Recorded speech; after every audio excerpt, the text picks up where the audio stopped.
Yes, guys, welcome back to the channel. Welcome back to Mulenga TV. Unfortunately, after a very long hiatus, last couple of days wasn't very easy to do the content. Apologies for that as well. I do apologize on my part for not putting out videos, especially for the previews to the quarterfinal games and the match reactions. Was a bit sticky over the past few days over the weekend, but we're here again.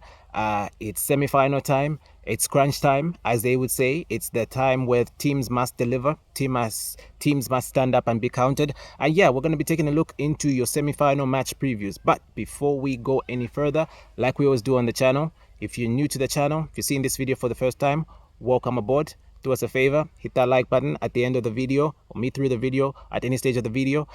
Subscribe to the channel, Mulenga TV, much appreciated. Now, let's get into this first semi-final preview between Nigeria and South Africa, or as I refer to as Afrobeats versus Amapiano. I know that was a bad joke, but I had to put it in. Anyway, Nigeria versus South Africa. Listen, coming to the semi-finals, both teams off the back of wins. Nigeria seeing off Angola in a very key win for Nigeria. Played very well over the course of that 90 minutes. South Africa seeing off Cape Verde on penalties, and one Rowan Williams was a standout player, so we will be looking in depth into him and how he just did madness in that game. But coming first with Nigeria, obviously they've been done so well at the tournament so far. I think they've only conceded one goal, and I think that was in the Equatorial Guinea game way back in the group stages. Since then, I think they've been solid defensively. They haven't been that team that we expected that was going to come into the tournaments and blitz teams. Of course, we look at their squad is star-studded. There's a lot of players there that you look at, the Chukwuezes, you look at the Calvin Bassies, the Iwobis, the Oshimens. You look at that Nigeria squad, and I think there's a lot of talent in there, and they should really be standing out and be counted. But it was actually players that we tended to overlook that have actually stepped up for Nigeria and been able to stand out in the last couple of games. And one player that I overlooked, and I say this because I overlooked him, because I wasn't really bringing him out like that, is Ademola Lookman. And I think Ademola Lookman plays this trade in Syria. I believe he plays for Atalanta.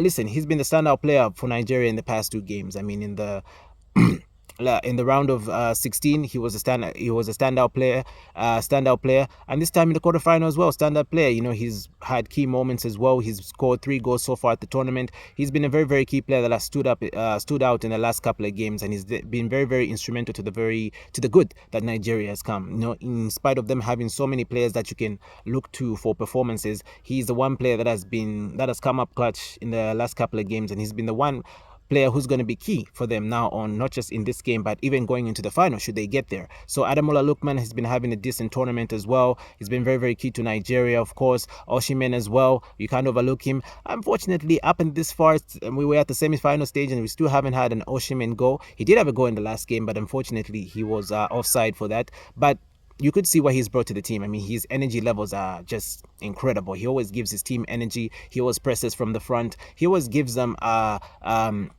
output, Nigeria. So I mean, he's also been a key player for them as well. But I think a testament to that has been how they performed defensively as well. Looks kind of shaky sometimes. Angola really did put them under pressure, but they weathered that storm, and they've been doing very well. Like I said, they've only conceded one goal thus far, and you have to look at that and say from a defensive standpoint, they've done their job very well. They've been solid at the back, and yeah, they've been efficient is the word I can actually describe for Nigeria, because they've got to this semi-final just off the back of being efficient in front of goal and really just controlling and managing games and getting this far. So fair play to Nigeria and credit to them, and that's why looking at it is definitely looking like one of the favorites now with the four remaining teams that could actually go all the way now and take this tournament. I think when you look at the way the tournament has panned out, some of the big teams or some of the big names going home, they seem to be the only team that said, now listen, we're going to do what we need to do when the match day comes. And yeah, fair play to Nigeria for getting this far, and listen, they'll definitely be looking to get into the final as well. They were winners in 20 13. Yeah, they were winners in 2013. Semi-finalists as well, I think, in 2019, if I'm not mistaken. It should have been 2019 or 2017. They were semi-finalists. So they'll definitely be looking to win, especially with this generation of players that they have. So much talent in that squad. You could see match winners everywhere from the pitch. So it's definitely Nigeria's time to stand up and be counted. But again, like we say in this AFCON, it's not going to be easy. South Africa themselves, not really one people would have looked at to go far or to go further in this tournament. I mean, the shock result against Morocco was probably one that stands out in terms of South Africa's performances so far at this tournament. I think they played absolutely well in that game, did what they needed to do, took their chances, really gave Morocco a shock. And when you see the likes of Hakimi in a very, very crucial moment, missing a penalty, I really did look at it in that game and say, listen, this is South Africa's game to take, and fair play to South Africa. So they shouldn't be looked like as any mugs. They're definitely going to come into this game and they're definitely going to be looking to give a big performance, and they'll definitely be looking to cause an upset and maybe cause another upset into this in this already crazy AFCON, and then also we'll be looking to book themselves a slot into the final. I think they were 1994, if not 96 winners. They haven't won it as well for almost 20 years or so, 30 years or so. So they'll definitely be looking to get into the final, and hopefully we'll be looking to write their names in the history books as well to win an AFCON trophy again and get their hands on the trophy. So South Africa should not necessarily be overlooked, especially if the game goes deep and it goes into penalties. I mean, if you look at one Rowan Williams, he did stand out in the game against Cape Verde, making 4 penalties. I don't think I've seen anything quite like it in a while. I mean, he was solid. And what was quite very funny about the game is he was doing his part in terms of saving the penalties, but some of the players were just not being clinical in terms of taking their penalties. They equally were missing. So I felt like as the penalties panned out, it was very, very frustrating, because at the end of the day, it's like your goalkeeper's doing what he needs to do your job. And luckily and grateful, luckily for him, he did his part. The team did their part. They scored the penalties. They won the game. So he will definitely be a key player if the game actually goes deep into penalties. If they have a penalty even during the course of the game, I think right now you would bank your money on him actually making a save. So that's fair play to Rowan. But